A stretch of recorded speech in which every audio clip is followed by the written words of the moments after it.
So what's up? How's your week going? Good. This week's been pretty good. Had a couple good training sessions so far. Yeah. I think it was last week on Monday.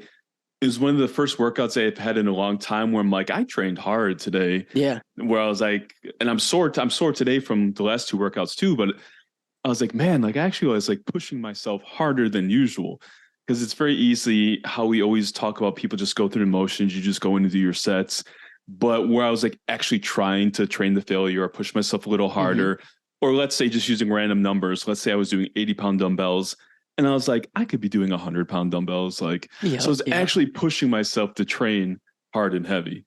Yeah. I kind of had the same thing on Monday because this is the end of. I think I explained it either on the last podcast or two podcasts ago where I'm doing the 3 week waves. Mm-hmm. So this was the third week of the one wave where I basically work up to a real heavy triple. So Monday I benched and worked up to 340, which remember I said my goal was 350 for the next. So in like 7 weeks. Mm-hmm.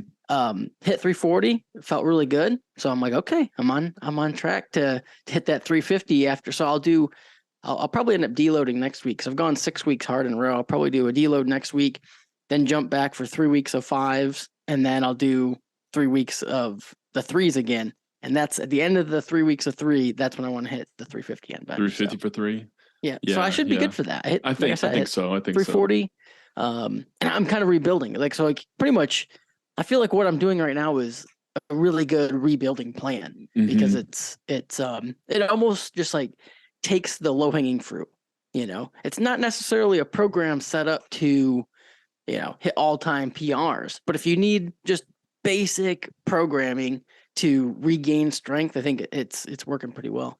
It's interesting how that works because one of my favorite setups was it's like a 5 4 3 2 1. You just ramp up in weights each. Mm-hmm. So it could be something just using example numbers like 225 for five, 255 for four, 275, three, 295, two, 315, Yeah. one. So I started doing that setup when I was rebuilding my bench last year. And then every week I would just add 5 pounds to each one of those Mm-hmm. weights and reps. And so then I think I ended up hitting not an all-time PR, but like 365 on bench, which is good for me. Yeah. And it was kind of one of those things like my max bench when I started that was probably 335, 340. And, it just kind of like ramped up and worked up to one top set.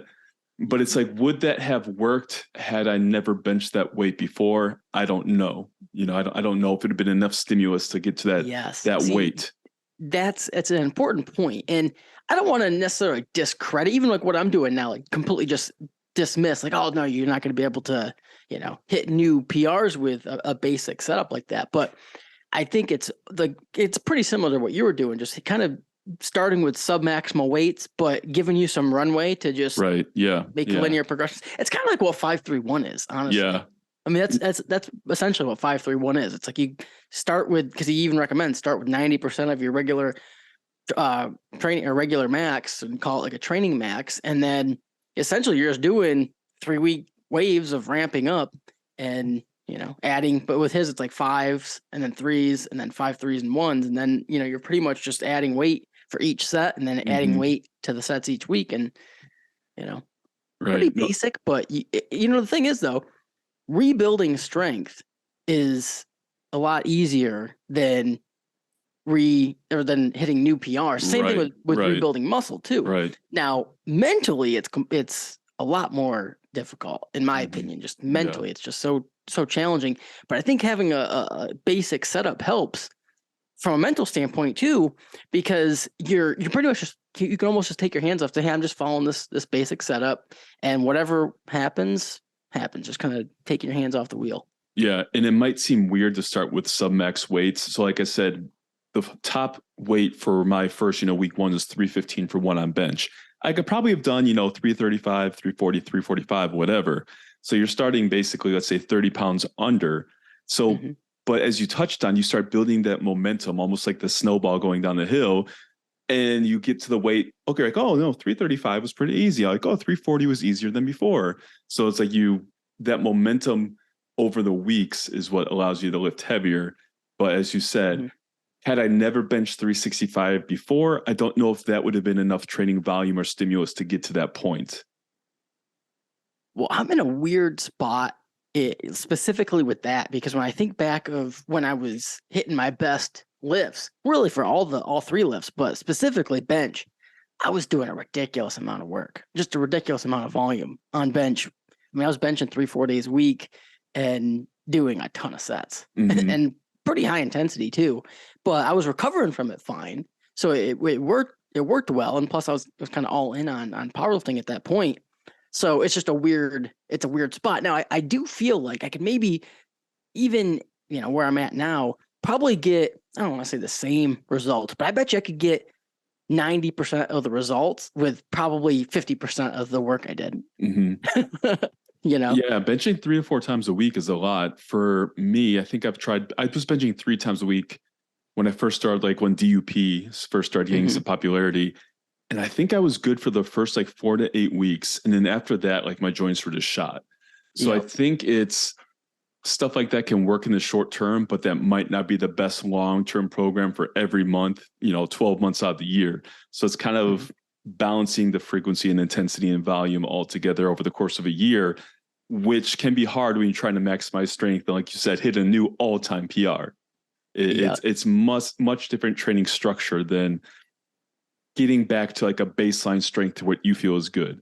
So like you're saying, like your goal next month or in 6 or 7 weeks is 350 times 3.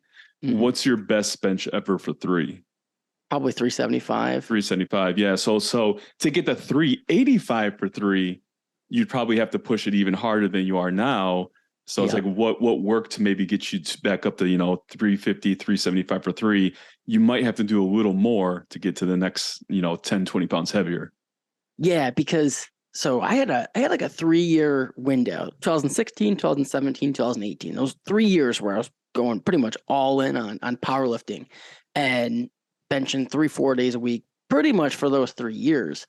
And 2018, that summer when leading into, I think I did that was the Southeast Regionals, that meet I did. That was probably the strongest I've ever been. And that was the best meet I've done. That was probably the strongest I've ever been. And my bench specifically was like ridiculously strong that summer. That was the summer I did 365 for 5. I think I did 355 for 7, did the 375 for 3. I mean, my weekly single was right around 400 pounds. It was like 395 to 405, pretty much depending on how hard I was taking it. But pretty much every single I took during that meet prep was 390 plus. And everything was feeling really, really good. And then my body just broke down. I think I remember I've talked about it on the podcast, but my body like completely broke down during that prep, right? Like, I mean, I don't know when I started the prep, but I was probably 3 or 4 weeks out and like just fell off a cliff. Oh, wow. What was your meet performance like? It wasn't terrible. Do you think you were better at 3 to 4 weeks out? Yeah, for sure. Okay. For sure. Like, I mean, I'm trying to think about 4 weeks out, I remember I did heavy singles and trying to think what I did. I don't think I matched my PR on bench because most I've ever done is 425, but I'm pretty sure I did a 415 super quick. And I was like, well, shit. In my head, I was thinking I was probably going to do, I think Atwood had the record at the time was 429 for the bench record. And that was my goal. I mean, I don't think it wouldn't have counted or anything because I think you'd have to do it at nationals or whatnot. But that was in my head. I'm like, all right, I'm probably going to do 429. That was the plan. I ended up only benching 407. But like a week out, I didn't even think I'd be able to do that. I was like, shit, man. Yeah. Like I'm destroyed. Yeah. Like even getting 402 was kind of a lofty goal at that point. But right. No, that's a hard part about powerlifting prep and peaking for a meet. I think it was the first meet prep I did with sumo. So the first, was it the first time? I think it was the first time I ever competed with sumo. About 2 or 3 weeks out from the meet, my hip flexor felt like it had a knife in it. Yeah. Anytime I tried the sumo. So I forget what weight it was. I think I was supposed to work up to like 6 something for a single. And I couldn't even get like 495 off the ground. Like just because of hip pain. So similar thing. I was like, oh crap, man, this is going to suck, whatever. So I hit some like mediocre singles.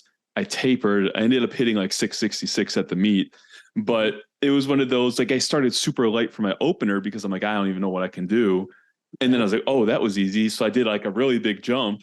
And I was like, oh, that was easy. So I did another really big jump. And even the 666, I probably could have done quite a bit more. But it was more, I think it was more technique at that time holding me back.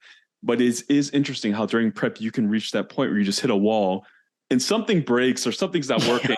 And you're like, I don't even know if I'm gonna be able to do this lift, you know? Yep. Oh, I was nervous.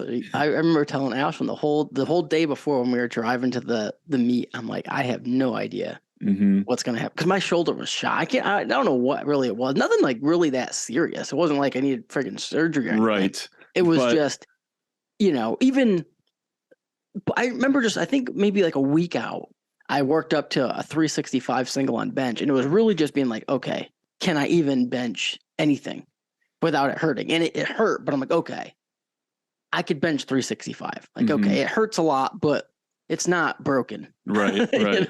No, it's nothing like that serious. It's just really, really painful, and you just don't have like the top end strength. Right, and that's what it is. When you're trying to, bench or squat or deadlift a 1 rep max, like the heaviest weight you can do, the littlest thing can throw you off. So like you said, let's say you're aiming for 405, 365 is still a really heavy bench, but it's like, what you're capable of if you are fresh and feeling good.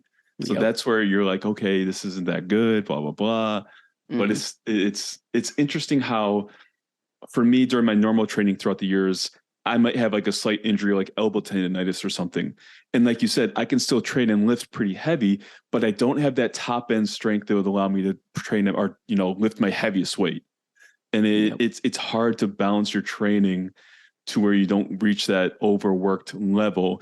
And it's usually connective tissue more than anything. Like that's really what tissue, it is. Yep. It just gets so beat up. Yep. Yeah. I remember at the meet though, I was even in the warm up room. I'm like, okay, I'm feeling good enough to be able to bench something. I'm like, I'm not leaving here without doing 407 to put like an official bench over 405 on the I'm like, I will hit, no matter what happens, I will do at least 407. Yeah.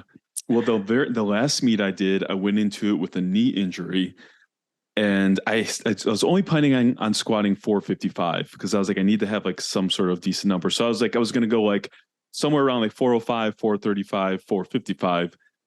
But there's 2 guys in my weight class who are like pretty decent squatters, squatting in the 5s. And I was like, dang it. Like, so I ended up squatting like 525, which I shouldn't have because I had like nothing left in my knee come deadlifts. Yeah. Like which is your lift. Which is my lift. I was planning on doing like 700, which was going to be like a state record at the time. When I went to pull, you could see in the video, my knee was just like shaking. I've never had my knee shake on deadlift like that before, but there's like no stability in my knee, which for everyone listening, I made my knee injury worse and it set me back like 2 years of not being able to train heavy. So if you have a bad injury where you're questioning whether you should lift, it's different. If like you're saying, you're like, okay, like my joints kind of hurt, like I can't bench as much as I could. But when it's pain and you're like, I should not be squatting at all, don't compete and max out. Like that's the stupidest thing. But in the moment, I was like, I have to, like, just to stay competitive in this meet, I have to push my squat. I did end up getting first place, which makes it seem like what I did was worth it. Wasn't. Yeah. Well, yeah, set you back 2 years. Sent me back 2 years. Just like 2 years of knee tendonitis and issues. So, well, it's tough when you have a knee issue or something because the squat's the first lift. So like you don't want to get started off on a bad foot. You don't want to get far behind if you don't need to. That's the tough thing mentally. You're like, well, man, everyone else is squatting in the 5s. I know I'm capable of squatting in the 5s. Like, shit, I might as well throw it on. I don't want to get way behind here. When I think with me, the taper and time off leading up to the meet let all the inflammation subside in the knee, or at least, subside enough to where I could squat where it wasn't plus shooting adrenaline pain. Too at the meet. Plus adrenaline on that stuff. Like I'm trying to remember how warm-ups felt, but I feel like during warm-ups, it was like, okay, it's not perfect. It's okay. And then, like I said, I saw these guys squatting and I was like, oh crap, like I need to like stay competitive. I think someone squatted 545. So someone was still squatted a little bit heavier than me, but it was like, I need to at least stay within reach of them because I figured I could beat them on bench and deadlift. Yeah. But yeah, don't compete with bad injuries like that. No, dude, I'm the first to tell someone that, but yeah. Well, I was gonna say I haven't competed since 2019. Yeah, I'm 2017, 2018. Yeah. So bad. Yeah, it's been a while, man. And we've talked about this before where I get the urges. I don't know. Again, it kind of goes back to the rebuilding strength talk we've had. It's tough going into meets when you don't think you can break new ground, Right. hit new PRs. Right. Exactly. It's after you've done like a handful of meets, you want to at least be close to your top strength. Yep. And if you don't feel like you are, you're kind of like, what's the point? I've already competed, 7, 8 times. Why do a meet just to do a meet? You at least want to reach a new level or be competitive to where you were at. And now people are so much stronger than they were even 5 years ago. Yeah. So like the baseline strength for my weight class is like substantially higher than it was. So for me to even be competitive locally, I need to be at my best. Yep. So being a competitive person, it'd be hard for me to be like, oh, I'm just going to go do a meet just to do it. And then place, middle of the pack. Yeah. The only way I could maybe sell that to myself if I was on an upward trajectory where things were clicking and I was getting better consistently. And I'm like, okay, well, I'll just use this to kind of get my feet wet and then plan for a bigger meet, 3 months later, 4 months later or something. But to just single out a meet, hey, let's just go do this meet. I'm preparing only solely for this meet and then go into it knowing, hey, there's realistically no chance I'm going to hit my best lifts. Right. That would be hard. That would just be really hard. That's hard. Regardless of even who else even showed up, it would be just difficult mentally to go in, even with a game plan that's below my best.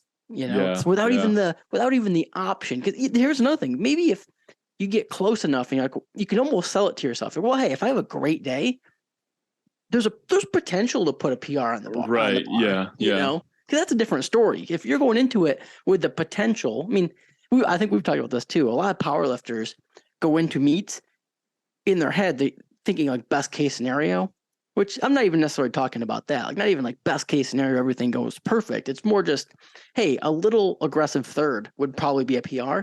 Right. That's a whole different story. Right. I definitely, when I set up my meet attempts for myself and my clients, there's like the conservative and then the confident and then the aggressive third attempt. That's how I do it too. So where you're like, okay, like we're pushing it. But I had a really good streak of training in 2019 through December. And that's when I hit the 700 deadlift in the gym. And then the next week I like tore a strain and adductor muscle like pretty bad. Yeah. And then COVID happened. So just threw everything off. But I haven't had a good like months and months and months of string together of good training since 2019. Yeah. Where everything's just clicking. Well, 2019, so my last meet was the meet I cut down a weight class. Now my training was going well, but again, I wasn't hitting new PRs because I was 15 pounds lighter, 20 pounds lighter than I was before, which was fine. But then, so I'm like, okay, did that. And then COVID 2020, so completely screwed everything up. Then having the twins. So, it's been, I've had streaks of decent training, but nothing where I've had 6 months in a row of just productive training, probably since 2019. And realistically, early 2019, because middle to late 2019, I was cutting. So, wasn't, it was productive training, but it wasn't productive training working towards new PRs or anything. Right. No, it's different when you're building that momentum to the point you're hitting new all-time PRs. Yep. Like you just have a different feeling. You just feel strong. I haven't felt strong since I hit the 700 deadlift. And after that lift, that was the first time, not the first time, but the time where I was like, I feel like strong, you feel in your head mentally, you're like, I'm at the point where I can push to those new levels. You're like, I'm ready to. So it's definitely a lot of physical, joint health, muscle health, injuries, but also mental. Like, when you're confident about your lifts. Yep. And I haven't had that confidence either in a while. So yeah, confidence is so important. Like, even when you're at the meet itself, like being able to walk out onto the platform and have, just being like completely shocked if you miss it. That's a I mean that's a skill in itself. I was talking to a client the other day, and that's the reason I bring that up is I was having we're talking about attempt selection, and the way he phrased it when we were talking about potential aggressive thirds, he was like, we can use that as an aggressive, but he's like, I don't know, I don't think I'll get it. I'm like, well, then it's not an aggressive. If you don't think you're gonna get it, it's not the aggressive. We got to bring it down. I go, because as soon as you don't think you're gonna get it, you're not going to get it. I'm like, man, you need to be shocked that you didn't get it. Well, I think the aggressive third attempt, like you're saying, you do your second attempt and you're like, let's go. Like, I'm feeling it today. Like, yep. It's not like, I don't know, maybe. Yeah, that's not an aggressive. You're not in the mental headset then for an aggressive third attempt. Yeah. Like, you just got to be confident in it. And lifting, there's such a there's a mental aspect to everything, but lifting is so important. I mean, if you just can't get beat by the weight, you can't get intimidated by the weight. I mean, this happens in the gym. I mean, I see it to people all the time. You intimidate yourself before you even attempt to lift, and it's like there's no chance you're going to be able to execute it. I've seen a lot of times where someone's doing squat, like a heavy 1-rep squat, and they're walking out there and they stand there for almost like 5 minutes.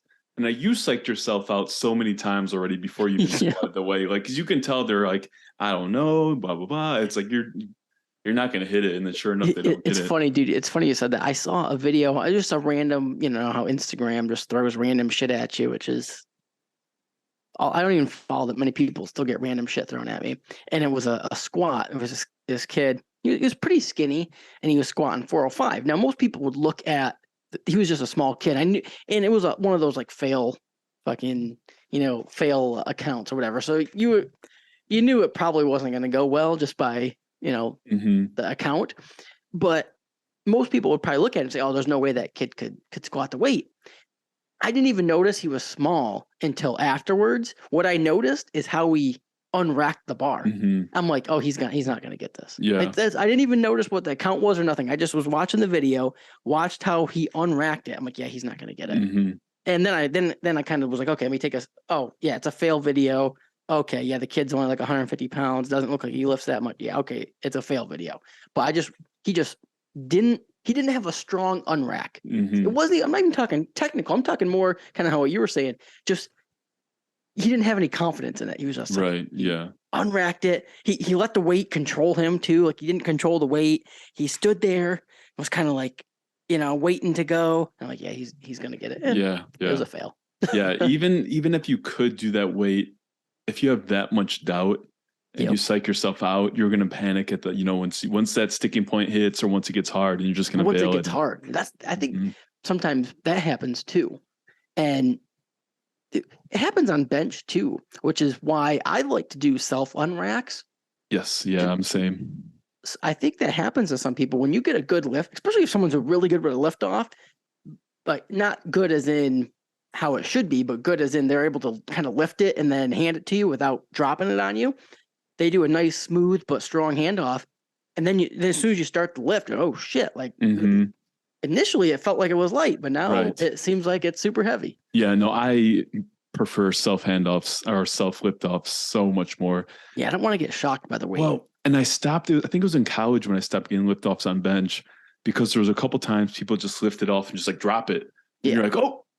And I mean, that can throw you off with lightweight. Yeah. That happened to me once on like bench press, military press, and incline bench, where people just like lift it up high and just drop it, and you lose all tension, and you're just like, oh crap. But like you said, I think feeling the weight the entire time helps at least me mentally prepare for it, because like you said, if you're at a 1-rep, max weight, and you don't actually even feel it until you already have it like extended above you, you could be like, oh crap, like this is heavy. Yeah, that's why I do like the self lift off, because then you feel the weight the whole time, right? So you feel the weight the whole time, and I never feel like my back and lats are as tight during a lift off as when I self lift it off, because you can kind of like create tension as you pull it into place, versus a lot of time, if someone doesn't lift it off perfectly, you say they lift up a little or whatever, you raise your arm a little bit, your lats get on tight, and then starting that rep, you're not in the best starting position. Yep. Yeah. The self lift offs are key. Mm-hmm. I you know, when I trained in New York, my one buddy who powerlifted, he was like the perfect lift off guy. So I would have him. I would always have him lift off for me. And back when I competed in the IPA, they used to. I think maybe USPA does too, but the IPA I know for sure would allow you to bring your own lift up guy on the platform. I know USAPL doesn't, but yeah, he would. So my first few meets, he would come and do the lift offs for me. Mm-hmm. But it's a skill. Like it's a No. freaking skill. Like he could get it to where it was like not too much off, so you could still feel it, but just allowed you to stay tight and just handed it like perfect. It's a skill. Even a Not many people have spotter. it. No, even a spotter at the gym. There's certain people that are better than spotting than others. And there'll be times at the gym where it's like, oh, like am I, 3 people I normally ask for spotting aren't here. You're kind of like, well, what should I do? It's like I don't trust this person to spot me. And usually when I ask for a spotter, it's a weight that is going to be challenging, but I'm confident I can get it. Yeah. But it's kind of like, just make sure that nothing bad happens. Like make sure I don't kill myself. But then my pet peeve for people spotting bench are the ones that come over the bar. Oh yeah. So they're like eye to eye with you and you're just looking at them while you're benching. Yeah. Like, why are you so close to me? There's so I like the guy. He's an older guy. He's probably in his 70s who goes to the gym that I go to. Still in good shape. Like, and we've talked old school bodybuilding and stuff. We'll talk about bodybuilders from like the 50s and 60s. So I really enjoy talking to him. But I must make him nervous when I bench. Like I must make him nervous because he always comes over because I don't use clips. He's always like, you gotta get clips. And then he'll be like, yo, you need a spot. And it bugs me all the time. And one time I was kind of just joking, but kind of serious. I'm like, man, I haven't missed a bench in the gym in 10 years. and I was joking, but then I was thinking, like, I don't think I have. I don't think I've actually missed a rep on bench in probably 10 years in the gym. So I'm like, look, I know it seems like it's a lot, but if I put weight on the bar in the gym, I'm getting it for the amount of reps I'm going for. Right. I think with the reps too, it's a little easier to gauge. Yeah. Oh yeah, for sure. A heavy single, because reps. Yeah. Even let's say you're going to do 4 reps and you get to that 3rd rep, you can tell you're like, I can't do it. Yeah, I can't get to 4. I'll just stop at 3. Yeah, I'll just stop it. Yeah, but it was just funny because every time if the dude's there and I'm benching, he's going to come over. He's going to say, I should put clips on and I should get a spotter. You're like, you're probably right, but I'm like, you're probably right, but I'm not going to anyway. I'm not. For one though, I'm weird about spotting the end bench too. Like, now if I'm in a meet prep, I'm doing singles and stuff, then I definitely I get a spot. But I haven't done a meet prep at this gym, but I don't know.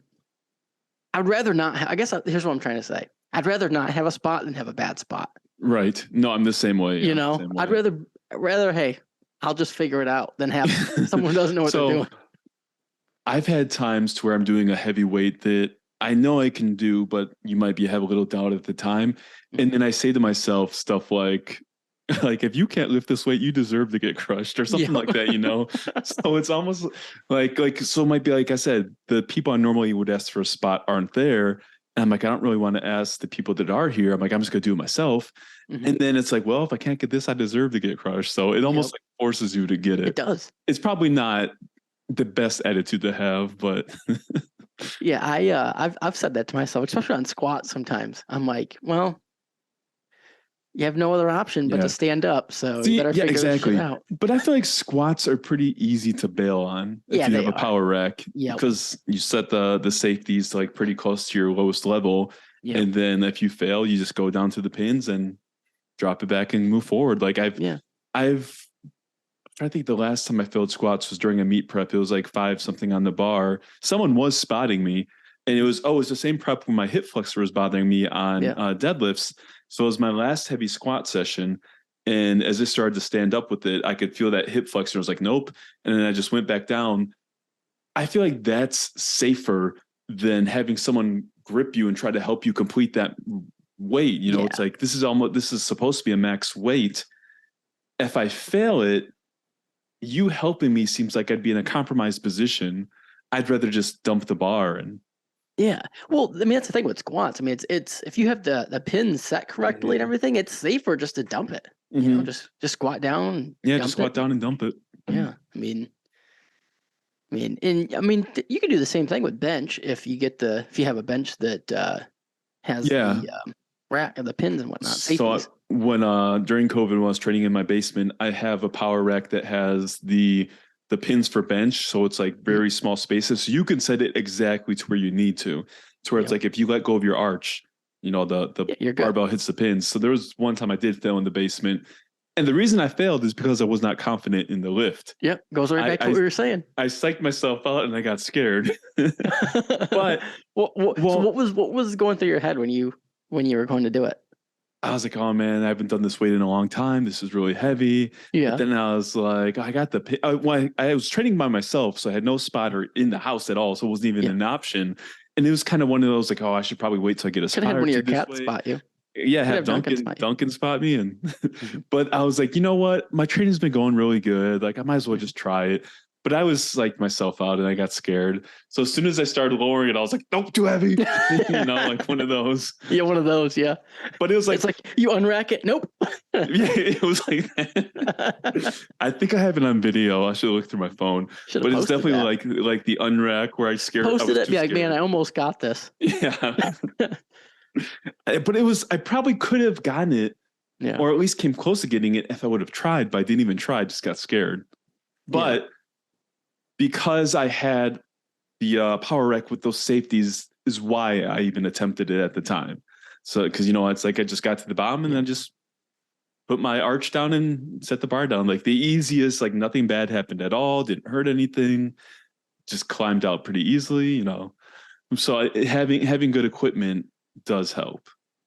Yeah, my bench that I had in my garage was the funniest thing. I bought it, I'm pretty sure early on COVID from Dick's Sporting Goods for like $150.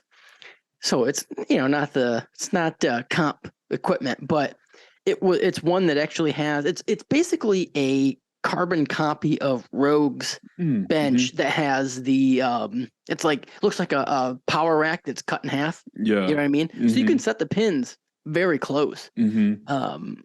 So actually, I mean, I had the same setup when I was benching in my garage to where I could set the pins exactly where I wanted them. So I mean, I was able to bench heavy and feel pretty confident that, hey, if anything happened, I was, you know, at least not going to get killed.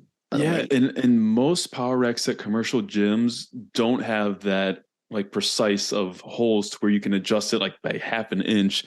So it's kind of like it's either going to be too high or too low. Which sucks for everything. I mean, that sucks for lift, like squatting even, you know, which the gym that I train at now has just one of those old like hammer strength racks. I worst. hate they the have pins, the big hook. The big hook. Yeah. It sucks. The huge gaps. So yeah. The one's too high, the other one's too low. So I have to go with the too low because the other one's, I mean, it's literally too high. I can't get the weight off from it. So I go with the one that's too low. So you have to pretty much good morning the weight up, or you basically do like a little half squat to get it off. It sucked for like the first couple of weeks, but then you get used to it. But then you almost don't realize how bad it is.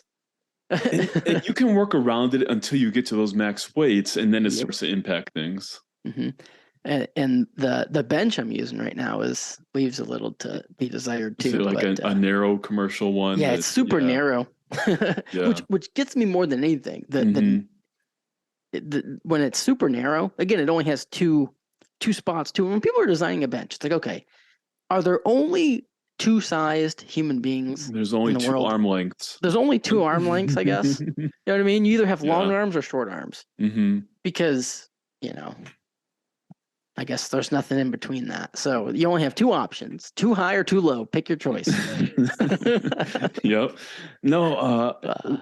And when it comes to equipment, like we talked about in one of the podcasts, like you don't necessarily need comp specific, you know, racks and all that stuff, but having good equipment that is comp spec and can be adjusted, I think is pretty mandatory for someone who's serious about powerlifting. So the bench that I bench on is just a no name, no brand, just junk. But the other one they have is a hammer strength, and that one's worse though. Yeah.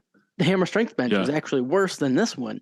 It's so weird. We're speaking of hammer strength, like, their machines and stuff are good quality stuff. Their squat racks and benches are terrible though. Yeah, their machines are great. Whenever I see a hammer strength power rack for squats, I'm just like, oh, this is terrible. So there was one gym I really liked near me. And the reason why I stopped going there is because they had 2 hammer strength squat racks, and they didn't have a good bench press. So I would take a bench over into the squat rack because at least then I could have the wide bench. But it's the same thing. To unrack over that hook, it'd be a little too high. So you almost have to like overextend. And then the other option is way too low, and you're just in a weird starting position. Yep. And I would still be training there because it was a really nice gym. They had everything you needed. It wasn't overly crowded, but squatting and deadlifting or squatting and benching was just a hassle. Yep. So it was good until it's like, okay, I want to train hard and heavy. I want to try to push some, really heavy weights. Then you just feel uncomfortable unracking for squat or unracking for bench. And it just starts to wear on you when you could be training better. Yeah, I don't. It's always kind of blown my mind how the hammer strength squat racks and benches just are unusable, which is weird because so hammer strength, isn't it? I'm pretty sure it's so Arthur Jones, the guy who started Nautilus, his son, I'm pretty sure started hammer strength, right? Really? I think I'm pretty sure. I could be wrong, but I'm pretty sure hammer strength is his son. They've been around a long time, and the machines are good. But you'd think you'd be able to figure out the bench and the squat rack. It seems like those are 2 important pieces of equipment. Have you trained or used on much of the what's it called?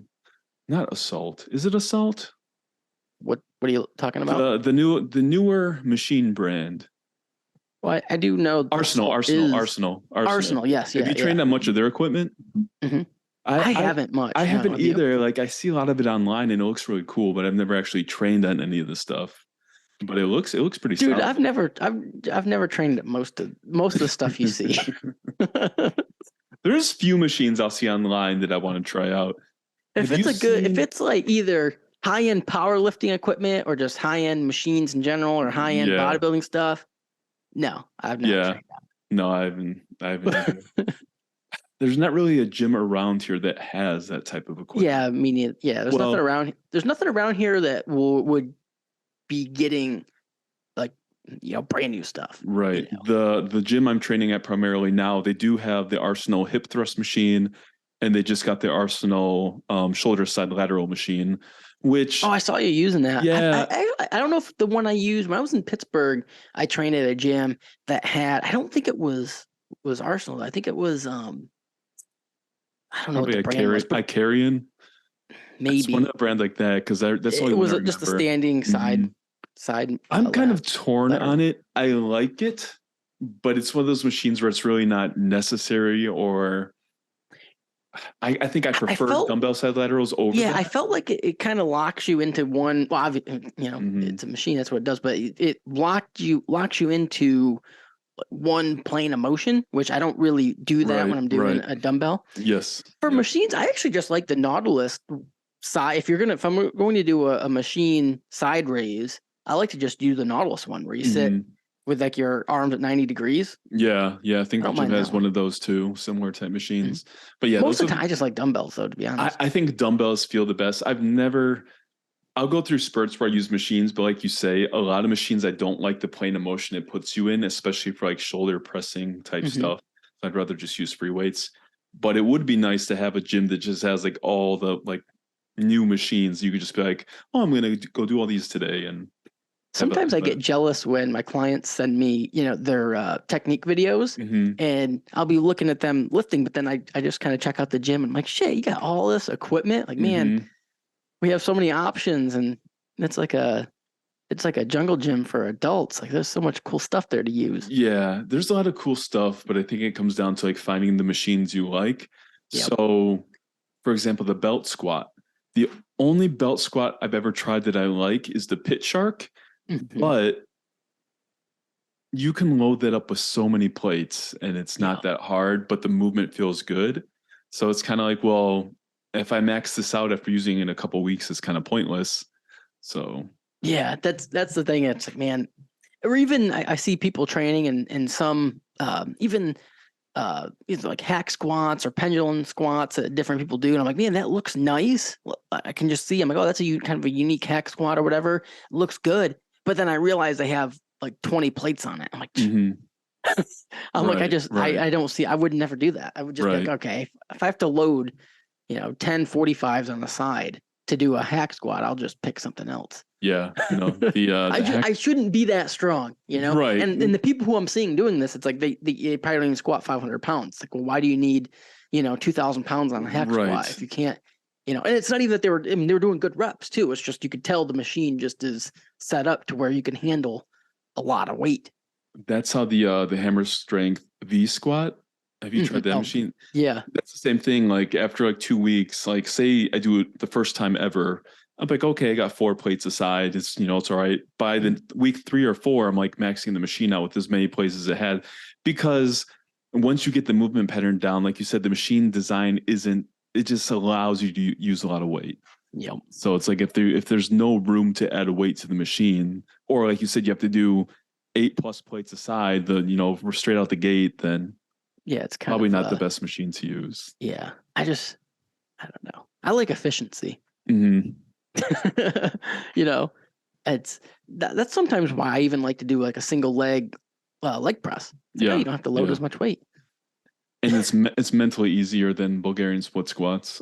Yeah. That's why I do single leg press instead of something like that. Yeah. Well, with Bulgarian split squats, I don't know. I'm so hit or miss with them. See, when I was training in my garage, I was doing them pretty consistently because I didn't have many options. Right. And if there's no options, like it's weird. Like I don't hate them. It's just if I have another option, I will choose the other option. I know. I actually like them a lot, and I like them like as I'm doing them or once I get done doing them. But they're so easy to just skip. Yep. They're so easy to just skip and just be like, you know what? I don't feel like doing these today. Yep. Well, the other thing I think might have helped me when I was training in my garage is I was limited on weight.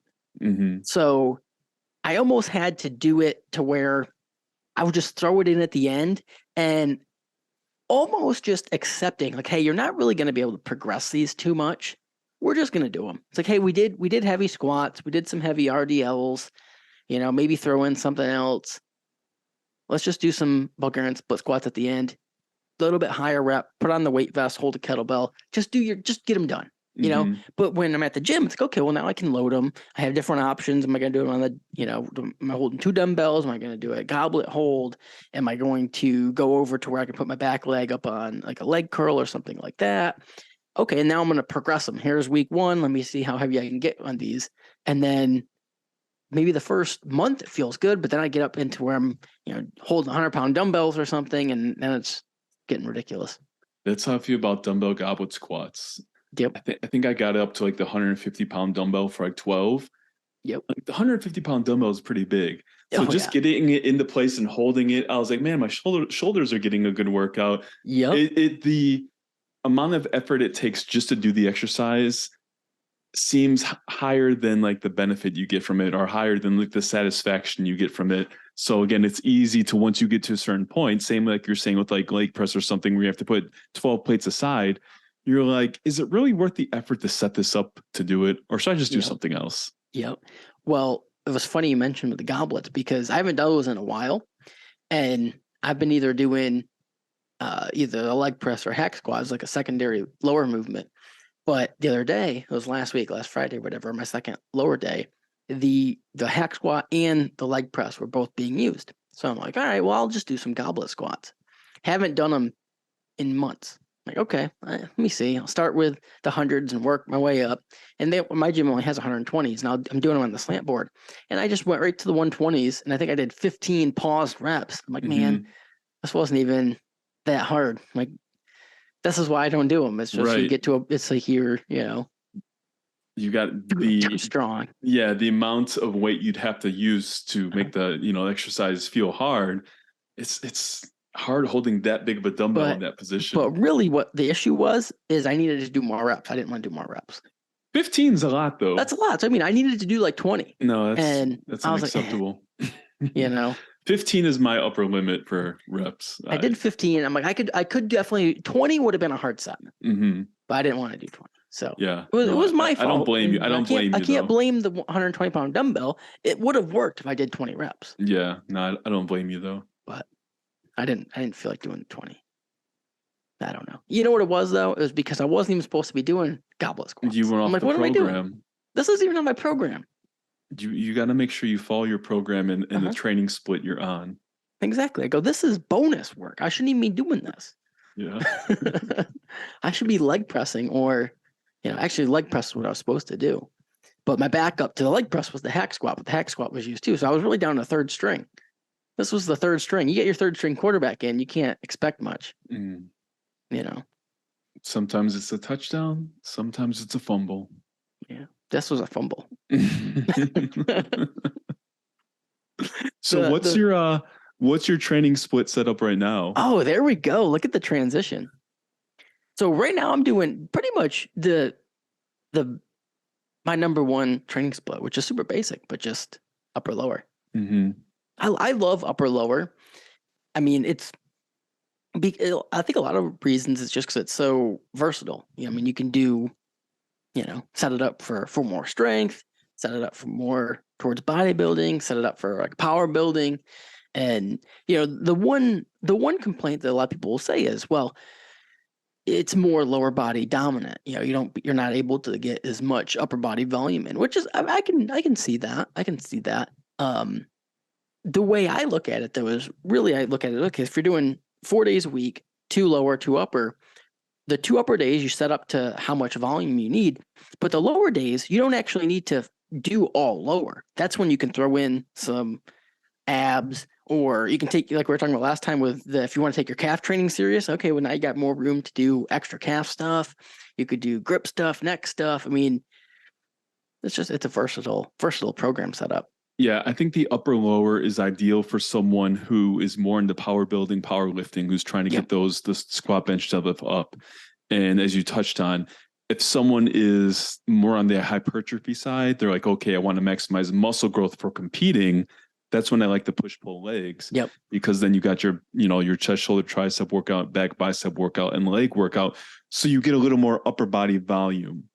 So I think those are definitely my 2 favorites. Those upper, are my 2 lower, favorites as well. Push pull legs. And then you also have the hybrid option where you can do the upper. So if it was like a 5-day split, you can do upper lower, then do a rest day, and then do push pull legs, which I also really like. That's what I do if I train 5 days a week. I'll do that and have my heavier exercises on the upper lower workouts than the more hypertrophy volume workouts. If I can dedicate 5 days per week consistently, that's the exact setup I like to use. Yep. But for right now I'm just training 4 days a week. Yeah, I'm just doing 4 days as well. For 4 days, you're doing push pull legs right now, right? Yeah, doing push pull legs. And it works well because, like I said on a previous podcast, it kind of gives me the flexibility to like shift to exercise or workout by 1 day if I need to for whatever reason. Because there's certain days, let's say it's supposed to be it's always leg day, by the way. It's not certain workouts, it's always leg day. But there's sometimes you wake up. There's certain workouts where stuff just comes up. Just leg day. Yeah, it's leg day. Somehow, why shit always happen on leg day? But it's more so because the lower body is the most strenuous of the 3 workouts. Yeah. So there might be a day, let's say you didn't sleep well the night before, whatever reason you woke up, you don't have a lot of energy, and you're like, oh man, I don't know if I can do heavy deadlifts today. Like, I don't feel like my performance would be the best. And then you're like, you know what? I'll just do my push workout and then I'll swap legs to the next day. Yeah. So it gives you a little flexibility in the programming. You just have to make sure that you don't always skip leg day and never do it. Because it'd be very easy to do, like, let's say Monday, chest, shoulders, tries, Tuesday, back, biceps, leg days on Thursday. And you're like, you know what? I'm just going to do chest, shoulders, tries, which is supposed to be tomorrow today, and I'll do legs tomorrow. And then Friday comes and you're like, I'm just going to do back and biceps today. Well, you're like, well, pull comes after push. Yeah. Okay. And so then it's like, okay. And it's like, I'll do legs next week. It'd be very easy to get into that habit of never doing legs. That is very easy to do. Because legs, I was thinking about this too. If someone's not competing or doesn't really have a reason to get their legs bigger, I understand why people don't train legs. Because leg training's hard. It's not as Uh, enjoyable. You don't get a pump and feel big. It's more draining. So like I understand why people skip leg day.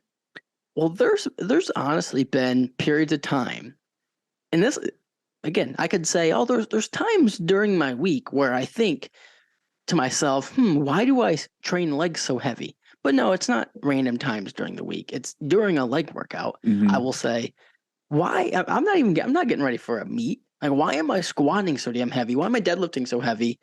I know this is gonna make me feel all beat up afterwards and so fatigued. Like, why am I doing that? And then I still do it, but Yeah. It's once you're in that mindset of training for something competitively or doing something like you said, like squatting, deadlifting heavy, it's very hard to not do it ever again. Yep. Well, what happens to me is usually what'll be. It's not necessarily why am I training legs heavy, because I actually like training legs. I actually do enjoy training legs. What it is for me is why am I specifically back squatting heavy and then deadlifting heavy? It's like, well, I'm not getting ready for me. I could just do leg press, hack squats, leg extension, leg curls. Like, I could be my lower body workout. But to me in my head, I'm like, well, no, you have to stay within striking distance of if you Mhm. want to ever do a meet again. So, which, it's not necessarily the best argument, because you could still make an argument. Okay, well, I mean, yeah, you don't necessarily need to do back squats every week to stay within striking distance. But for me, I don't know, a lower body workout, if I'm not putting a barbell on my back, it just doesn't really seem like a lower Right. body It workout to doesn't me. feel challenging enough to be what you consider like an effective, productive workout. Yeah. Again, Because that's not there's necessarily right. no, there's been times I'll go in and I'll just do all machines for legs for whatever. He's like, oh, it's a good workout. Like, got the job Yeah. done. But you don't feel like super accomplished. Like, oh, like that was a good workout. Like Yeah. I really pushed myself. I trained hard today. Yeah. hmm Yeah. And I mean, really, the same thing goes if I'm not deadlifting. I don't know. I just don't feel like my I'm training as hard. Like, Hmm. I could be giving effort the same on everything else. But if I'm not deadlifting at some point in the week, or even at least regularly, like I'm not, maybe if it's 3 out of 4 weeks during the month, it's like I'm not training that heavy. I'm Well, not training hard right now. that goes kind of touches on what I said earlier about how when my deadlift strength was as highest, I felt strong. Yeah. So when you're deadlifting, you feel strong. If you're Yep. doing nothing but machines, you don't really feel strong. I'm talking about like feel strong outside of the gym. Yeah. You Yep. feel like your body is like an actual strong machine, for lack of better Yeah. words. Well, you feel capable. Right. You feel capable. You're like, oh, I can, if I need to pick up something off the ground, like I could do it, It's But like if you're only doing machines, if it a doesn't, squirrel or something got caught underneath my car, I could lift up my car, yeah. let that Yeah. squirrel Yeah. out. You're like, I could lift a car right now. Yeah. But if you're only doing leg extensions and leg curls, you wouldn't never be like, oh, I'm going to leg extension that car. Or Yeah. like, I'm going to sit down in a seat and pick that thing up with my feet. It's like, it Uh, doesn't carry over to I'm gonna lie real world down and move. leg curl it up. Do a Yeah. lying leg curl. It's not the same type of, what's not capable strength. It just doesn't carry over to real world Yeah. movements the same. Functional. Functional. That was That's the the word I was word you're looking looking for. for. Functional Functional strength. Yeah. fitness. So it carries over to real world actual movements you do. Yeah. So speaking of training splits, so that's what we wanted to talk about today a little bit. Let's take a step back. So where a lot of people start is just a full body 3 days a week routine. So something Mm-hmm. like starting strength, or what's the other one? Strong lifts. And like the other one was like Mad Cow. Do you remember all those routines? Mm-hmm. Yep. Yep. A lot of people start with something like that. What are your thoughts on, so that's like you're benching, squatting, deadlifting, maybe doing like a row, overhead press, pull up, something like that, 3 days a week. If you're talking about just training programming efficiency, that's pretty efficient because you're Yeah. doing all the big compound lifts sometimes multiple times a week. The one downfall that I see would be either certain muscle groups not getting enough volume or just boredom, simply because if you're doing, let's say, squat, bench, bent over row, and then the next workout's like deadlift, military press, pull up, and you're just alternating between those two workouts, like you're going to get bored pretty quick. Mind you, those are probably the top 6 exercises you need to do to like change your physique. So I think once you get past that beginner intermediate level to where your strength is increasing, you're lifting heavier weights, you're probably going to grow past that and kind of need to structure your training a little differently. But for the average person, it's training, let's say 2 to 3 times a week. I think that's like the best utilization of your time. Yeah, they're very efficient. And there's a couple reasons why those style programs work so well. One, like you said, though, you're hitting the best exercises. I mean, you're doing, the best exercises. And more importantly, those programs a lot of times are accompanied with a linear progression system to where you put in your starting numbers and it pretty much gives you like, hey, here's what you do Monday, Tuesday, Wednesday, here's your weights. And it builds in progressions to where, and it starts you light. And then you just follow that linear progression until you pretty much can't anymore. I think a lot of people see good benefits for that reason alone. You're doing big lifts and getting stronger on them. That strength element is key. Now, when I was writing bodybuilding for beginners, I had this was kind of a crossroads for me because I'm like, okay, so what training program am I going to put in this book? And a lot of the beginner programs are this style. And I mean, I like we're saying, I like this style. I like the big lifts and everything. But what kept coming back to me is I was like, man, a lot of beginners, especially who are interested in bodybuilding, but not necessarily competitive bodybuilding. The book is more just bodybuilding in a sense of improving your body composition. A lot of people who are getting started that want to be more jacked and look better, they want a little bit more fluff. They want to do some curls because that's one thing about those programs. Like, there's not side raises, there's not curls, there's not tricep press downs, and the argument is you don't need them, which you probably don't if you're just doing the main lifts, at least initially. But those lifts, those programs get boring pretty quick because you're doing pretty much the same exercises 3 days a week. Right. So that's why I ended up going with just an upper lower. Now, the programming itself is a lot of the basics. I mean, so you're doing a lot of squats, deadlifts, overhead press, rows, and stuff. So it was kind of a blend of a little bit of what you need, but I also want to throw in a little bit of what you want. Because I know when I first started, I never actually did any of those 3-day a week full body routines. For better or worse, maybe I would have been better off if I did. But to me, when I first got into lifting, I just wasn't interested in that. I'm like, those programs didn't really appeal to me, at least initially. Yeah, the first program I did, or what I always was gravitated towards, was like kind of like a chest shoulder day, a back day with deadlifts. Yep, that's what I used to do too. Then like a shoulder day, like shoulder traps, and then like a leg day. Yep, that's so it was pretty much what I did when I first started. It was kind of like 2.5 upper body days and 1.5 lower body day type of thing, to where it was a pretty good balance for someone just starting off who wasn't necessarily in the mindset of like, oh, I want to get my legs as big as physically possible. It's kind of like, I want to train everything. And that was always the typical body part split. It was more so like 3 or 4 upper body days with 1 leg day per week. And I think that's a typical like gym bro type split, to where most gym bros who aren't competing want to get a big upper body, and touches on like what I was talking about earlier, don't really care about getting a huge lower body. Yeah. It's really only when you get into competing to where you're like, I want to get my legs as big as possible. Yeah. Well, I mean, the bro split, I mean, that's pretty much what that is. I mean, a lot of bro splits are, 3 or 4 upper body days per week and 1 heavy leg day. And what's funny is that's kind of how like the leg day memes I feel like start, because it's like, hey, if you're training 4 upper body days and 1 lower body day per week, that 1 lower body day has to be pretty ridiculous. Right. And that's where you'd see people like, they would get so sore they couldn't walk until the next leg day. Because you'd always see the meme like, oh, just recovered from leg day, time to do it again.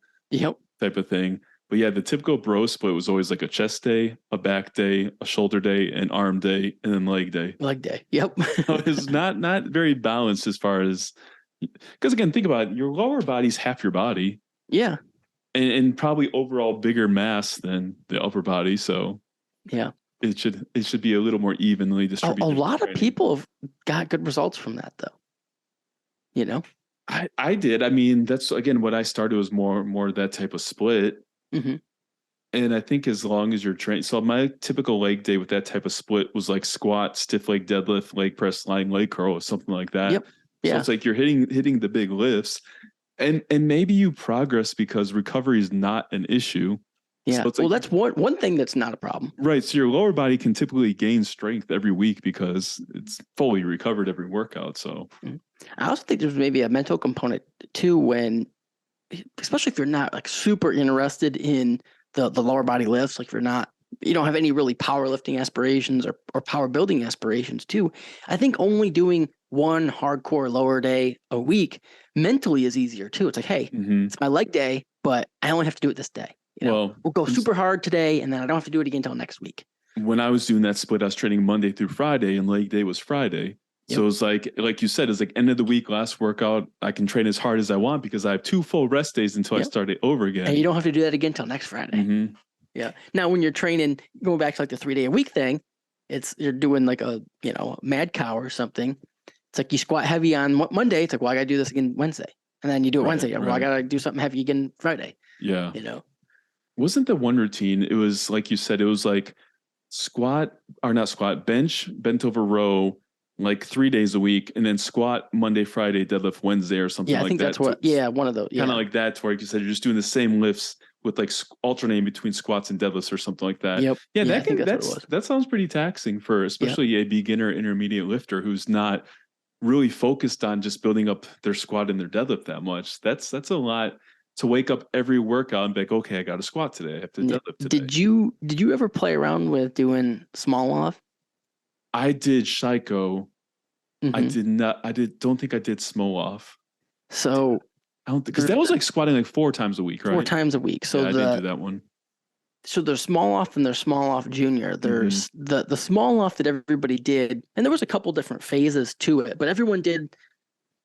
A lot of people did I think it was like the second phase of the small off program, because there was like an intro phase which everyone skipped because that wasn't that hard.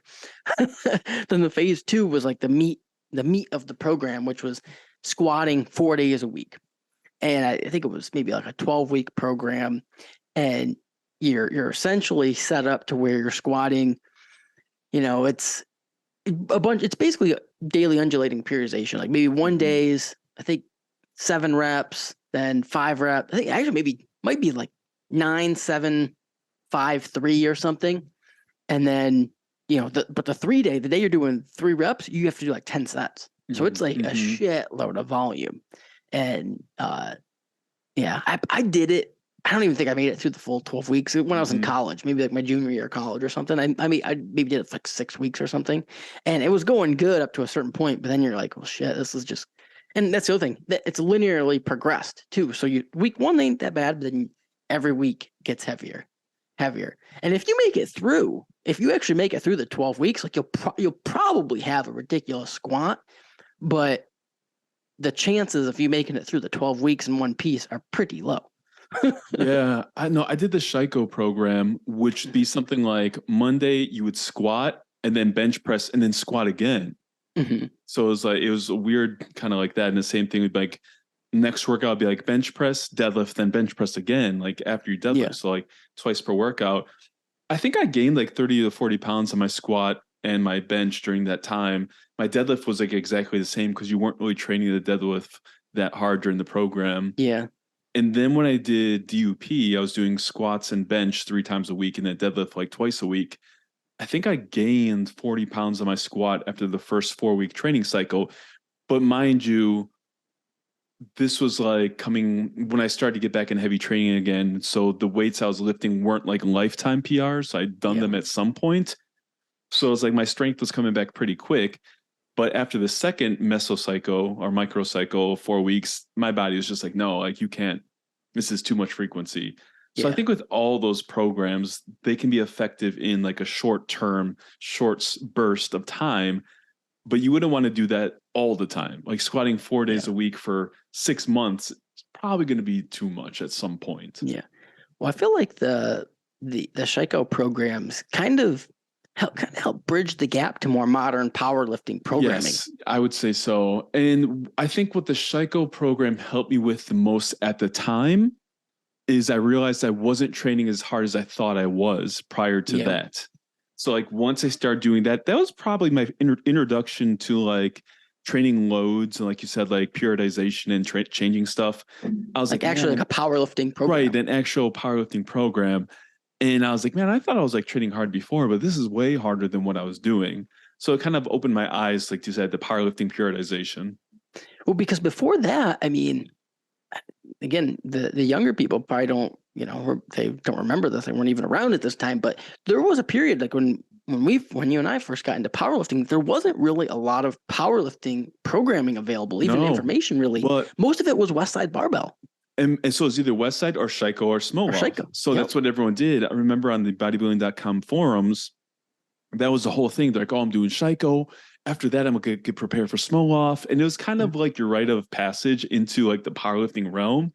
Like, oh, have you done Smolov yet? No, I did Smolov Junior. Like, oh, yeah. So like I said, there weren't many programs or there weren't many resources where you could go to get a program. There weren't many, if any, online powerlifting coaches at the time. No. So there wasn't much known about powerlifting programming outside of Westside, which probably isn't ideal for a raw powerlifter. No, it works. Did you ever play around with any Westside programming? Oh yeah, I played around with the bands and the stuff. Yeah. I did a little chain training, but I never really did the full Westside programming with the speed training. Yeah, where it was 2 days of max effort, basically, 1 to 3 reps of some variation, pretty much maxed out, and then the other days, like the 8 sets of 2 or 10 sets of 3, whatever, just speed work. But it'd be like 30 to 50% of your 1RM, so very light. Very light with bands or chains. With bands, so the short rest periods. The max effort days always made sense to me, but the speed days never made sense to me. I think I tried it before, and I was just like, just didn't sit right with me. I was like, I don't think this is going to work for my needs. Yeah, well, they never really made sense for me either. I think the idea was, I think Louis kind of extrapolated some of the science and was like, okay, you can get strong by maximum loads or just producing maximum force. And I think, I maybe read one time, I think probably his idea was, well, it'd probably be best if we could just do max effort all the time, but you really, especially when you're dealing with those big guys, and most of the guys were heavyweights, 300-pound guys, and possibly in equipment too. Like, okay, we can't really do max effort more than twice a week. So what do we do on the other days? And it was like, okay, we'll just do, high force, high velocity stuff with the bands and the chains. And although I think it was always programmed and written that they went really light, but I think when you talk to people that they generally ended up going heavier than what was written down. Like, 50% with some bands. And then when you talk to them, they're like, oh yeah, well, we started there and then we'd always just end up going heavier and then adding band tension. And so it basically turned into your max effort day and then the dynamic day that was also pretty heavy. But more bands and chains than just but it was all like added bands and chains. So they had no idea really what the weight was. Because it was, super heavy bands or bands and chains and. Yeah, no, I messed around with like reverse band bench press and squats, and I did a whole training block of reverse band bench press and gained a ton of strength. And then when I tested my 1 rep max, just regular max bench after that, 0 change. So I was stronger at the reverse band bench press, but I was never strengthening that off the chest strength. So when it came time to do regular bench press, no change. Yeah. And that's where I was like, okay. And then with like the reverse band squat, I forget what my max squat was at the time, but with the reverse bands, I was doing like 180 plus more pounds or something like that. So like 2 more plates aside. And I was like, logically, this doesn't make sense to me because I can't squat near this weight without the band. So how is this going to help my raw squat without the bands? Yeah. If I could squat 405 without a band, how does doing band squats with 585 help me? I think the magic in Westside was training at Westside, the atmosphere, because all the best lifters were there.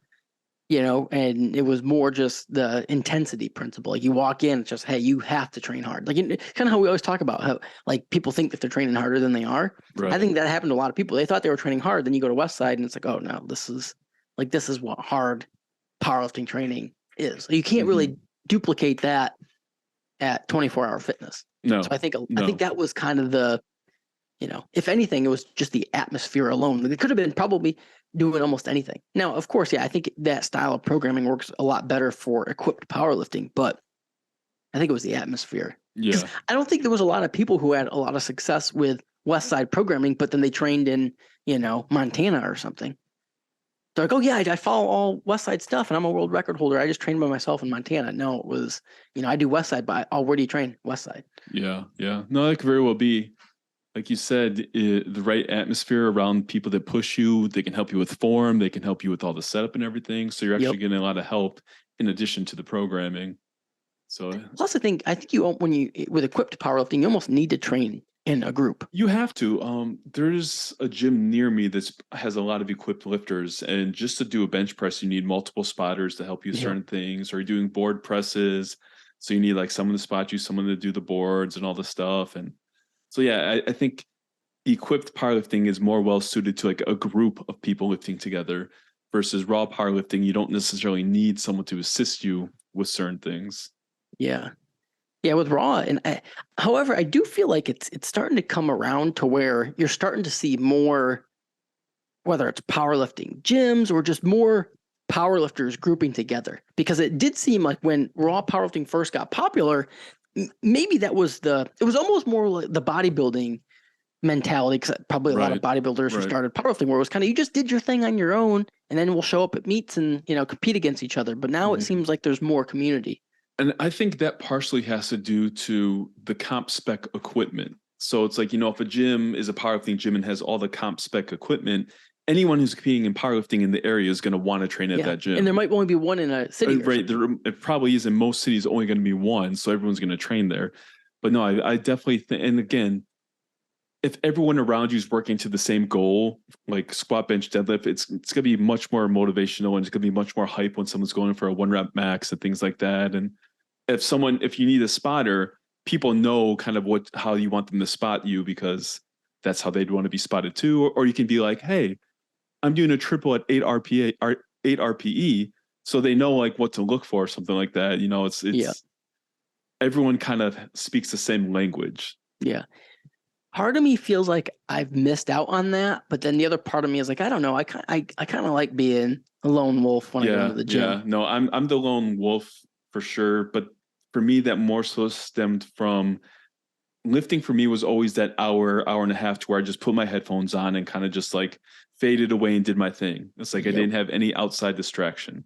I'm still that way. Yeah, I'm still that way too. It's like I just want to, again, I'm the type where once I put my headphones in to work out, I don't want to take them off. Yep, me either. I had the music as loud as possible, so I tone everything out. Mm-hmm. And it's not an antisocial behavior. More so, again, just me wanting to like get in my zone, just like total focus. Yep. Like when I'm really training hard and I'm having a good training session, I barely recognize what's going on around me. Like I don't really notice who's at the gym. And usually when I'm noticing like who's there, just randomly, like, I know, so-and-so's here. Hey, dude, what's up? I'll usually catch myself. I'm like, I'm not zoned in today. Mm-hmm. Can you tell? Like there's days where you're like noticing more people. I'm like, I don't know I'm not into it today. That's why I always preferred to train in the morning when the gyms are less busy, because again, there's less distraction, less people to talk to, kind of just going to do your thing. Yeah. I don't know though. It's especially with where powerlifting's going, I do feel like having some type of community probably, I don't know. It's just everyone's kind of working towards the same goal. It's just, man, it's tough training at commercial gyms when you're the only one who's training a certain way. Right. You got to bring the heat yourself every day. Yeah. And you'll even see nowadays a lot of gyms that are bodybuilding focused might have a powerlifting area. Yep. So it's kind of like, okay, if you're powerlifting, go in this area. So all the powerlifters may go there. And So help each other. the gym I go to, I think they tried to do that, but they made one huge mistake. So they had like one room, which I think they just, I don't know, kind of set up as like a functional fitness room type thing. But they're like, okay, we're going to get like some Sorinex racks, the ones that are kind of made for garages, but they hook gut rib to the wall. So they got 2 of them, got some barbells and stuff. But you know what they did? They only put bumper plates in there. Nope, doesn't work for powerlifting. And I'm like, ooh. I'm like, this would be a perfect powerlifting room, but you need metal plates. Like you can't just have all bumper plates. I think for me, most of the gyms I've gone to in my area is kind of like that. There'd be like 1 or 2 things that just aren't right. Everything else is good, but besides this, so it could be the power rack, it could be the type of plates, it could be the barbells. It's very hard to find the gym that has everything. And if there was one of those gyms, I would pay a premium to train there because I'm like, man, like this has everything I need, everything I want. Yeah. But yeah, same thing. It's just there's bits and pieces, and I for the most part, I can make anything work. It's just I don't know. Yeah. But I'm not going to be I can't complain though because I'm not going to be the one that's going to start the gym that right. Yeah. So no, and when it comes down to it, the bulk of my workouts just need a barbell. Yep. So it's like as long as I have a barbell and some weights, I can get stuff done. But like you said, it'd be nice to have all the little details covered of what I wanted. But to do that, I'd have to make my own gym, and I don't want to run a gym. So no, I don't want to run a gym.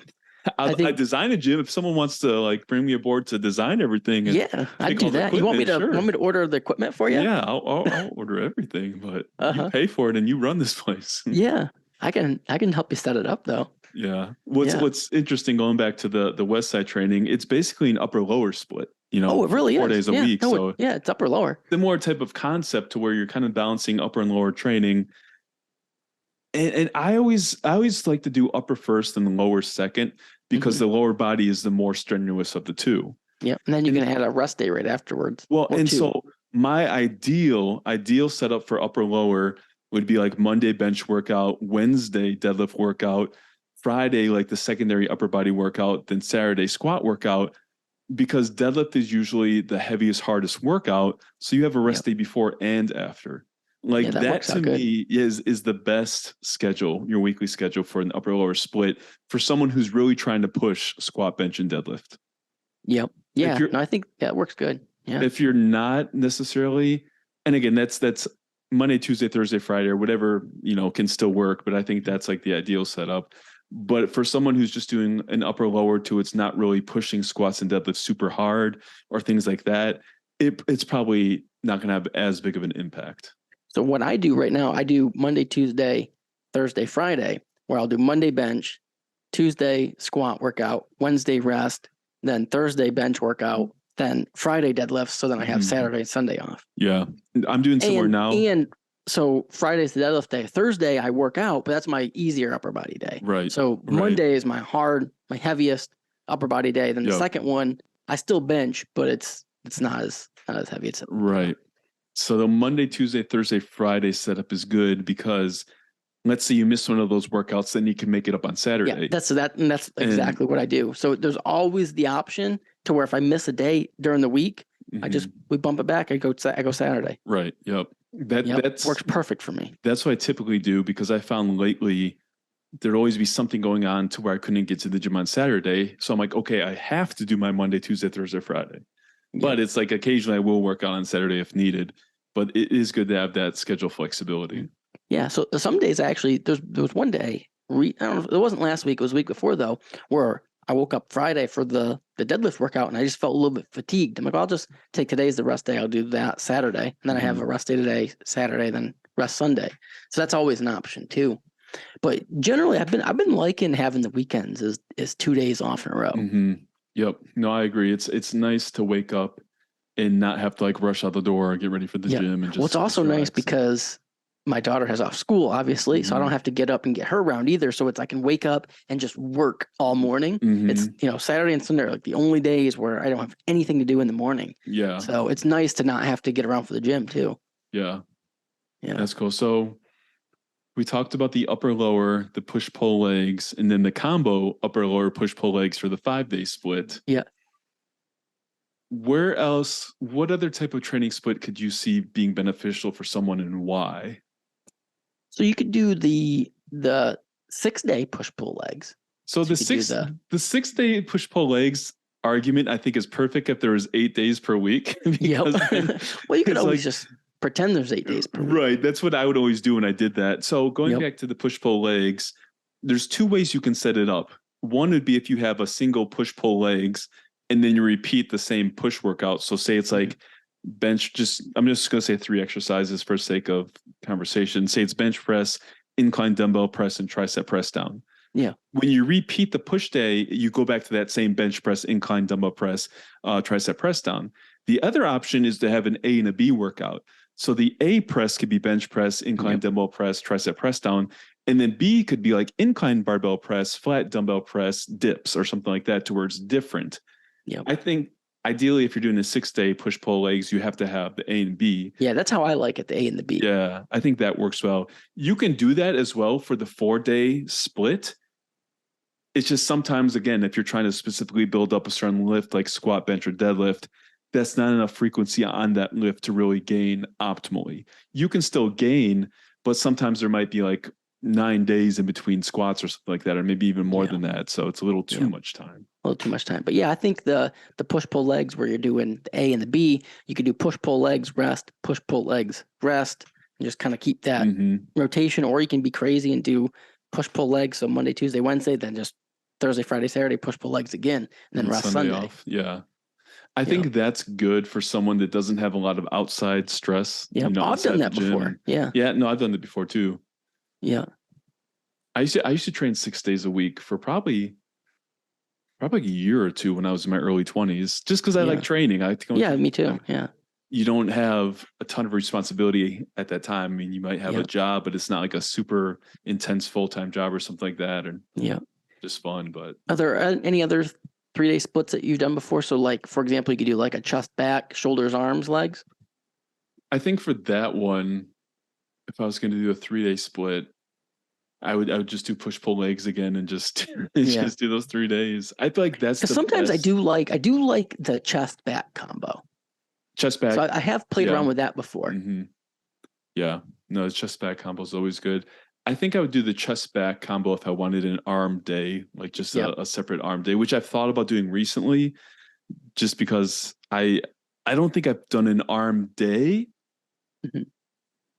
in 10 plus years. Like just a day where you go in and do only arms. I haven't done one since I was probably a teenager. Yeah, in a long time. So I think that'd be kind of fun. Yeah, it might be fun to play around with that. I think in absolute muscle, I put like a kind of an arm day, but where you're doing like a close grip bench and then a weighted chin up. So you're still kind of doing some compound movement. So it's not like pure. It's still an arm day, but it's not just curls and press downs. Anytime I make an arm day for a client, it's usually like that, like close grip bench press, barbell curl, or like chin ups and dips are in there and stuff. So it's still like a pretty effective upper body workout that is more so focused on the arms, but not neglecting other muscle groups. Exactly. Yeah. That kind of sounds like a fun workout, actually. No, actually, when I program those too for clients, I always end up like, damn, this looks pretty fun. Like this actually seems like a pretty good workout. I might want to do it. Yeah. But then I don't usually, but I have played around with it before. Yeah, no, I've done that with like you're saying at the clients before, like a chest back, a leg day, and then shoulders and arms. Yep. And again, it's all things can work in the short term or for like a training block or two. So even if it seems like certain joints were getting beat up in the short term for like a month, I think push pull legs is perfect for a long term. But something like that with like the chest back, legs, shoulders, arms, something might get a little overworked because there's so much overlap as far as like the movement patterns. But again, it's not something you couldn't get away with doing for a short period of time. It's not going to kill you. Yeah. Have you ever played around with like some kind of unorthodox, not even split so much as just, because you do see this a little bit more in the powerlifting realm where because it's more about movements than muscles, to where you can kind of get a little funky with how you set things up throughout the week, when really you're just saying, hey, how can I divide my squat, bench, and deadlift volume to get the most productive work done? It doesn't necessarily have to fit into like a, upper, lower, or push pull legs or anything. Yeah, no, I did the whole RTS, the Mike Teixeira type setup, to where you have like a squat 1, squat 2, squat 3 movement, deadlift 1, deadlift 2, deadlift 3. And then you have 6 bench movements. So you have like bench 1, bench 2, bench 3, and then whatever you want to call it, bench B1, bench B2, bench B3. Yeah. And you kind of just fill in the slots in 4 workouts. So you might be doing a pressing movement all 4 workouts, or like a squat type movement in most workouts. But because you're only doing those limited number of movements, it's not a ton of volume to where you're getting burnt out or anything like that. So let's say if you're doing, what is it? So it'd be like, let's say 9 sets of a squat movement per week, like your squat 1, your squat 2, your squat 3. You could do it all in one workout, but their theory was spreading it out over the higher frequency is going to have more benefit as far as managing fatigue. Higher quality sets. Right. Higher quality sets, managing fatigue, things like that. Mm-hmm. Again, and all training setups can work. Everything can work. It kind of, you can be flexible of what you do or how you structure things based on your goals. So again, like any training program could be tweaked to focus on, let's say, a weak point or a weak muscle group. Yep. So like you're saying, say you're doing 5 days per week, you're doing the upper lower push pull legs. You could be like, well, I actually want to focus on this muscle group. So this muscle group is going to have more overall sets or workouts per week than anything else. And then you can switch that focused muscle group the next month or the next month. So you can constantly be flexible with things and change things up. Yeah, I think especially as you get more advanced, utilizing specialization cycles is important, which is really what you're talking about. Like, you don't need the same amount of volume on everything at all times. There's periods of time where you can say, hey, I want to bring up my chest. Okay, well, we're going to emphasize chest. We're going to throw more volume at your chest. But hey, we'll have to probably bring some other stuff down. But we're probably going to add frequency, so we keep the session intensity, or volume rather, just not crazy.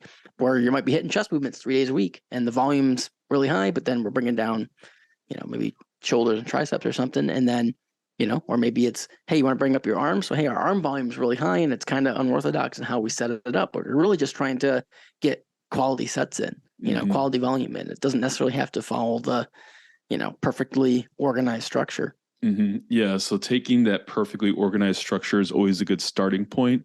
Yeah. Again, the upper, lower, push, pull legs, whatever it may be, and then tweaking it towards your needs or what you need to work on. So it's very hard in like podcasts or things, even on social media, to cover every single option.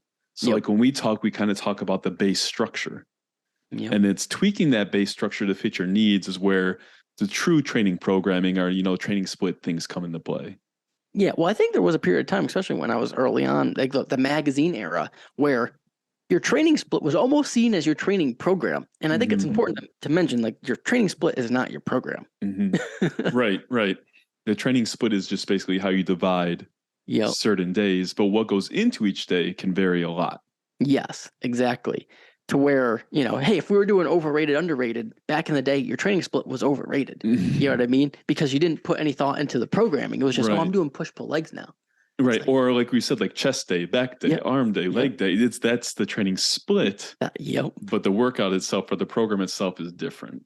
No, that was good. I think this was a good discussion on training splits, some actionable content. I think another thing maybe we'll close on this is just finding a training split that you like.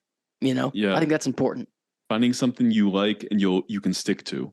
Because if you hate your program, it doesn't work for your schedule, however great it may be, you're not going to follow it. So. Which is why I always kind of gravitate back to upper lower and push pull legs, or the upper lower and push pull legs. Those are kind of the ones combo. I like. Yeah. But if I had to pick one, I'd say upper lower. That's my favorite. I think I'm the same way. And I think that's due to us being involved in both bodybuilding and powerlifting. Once you have that mindset of building up the big 3 lifts, it's kind of hard to break that mindset.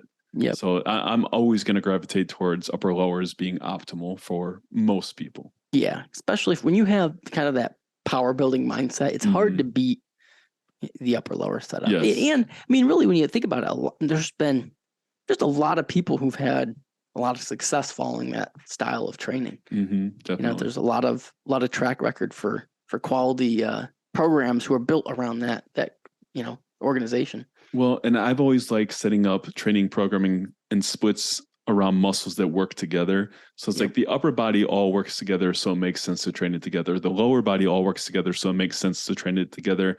Same with push-pull legs. Anytime you're doing a pressing movement, you're hitting your chest, shoulders, triceps, so it kind of makes sense to work them together. So I always looked at it as like from that logical standpoint. Yep. And also when you're doing an upper lower, the rest sequence works out good too. Where it's like you train your whole upper body. Okay, well then your upper body is rested now when you're doing your lower body, and then vice versa.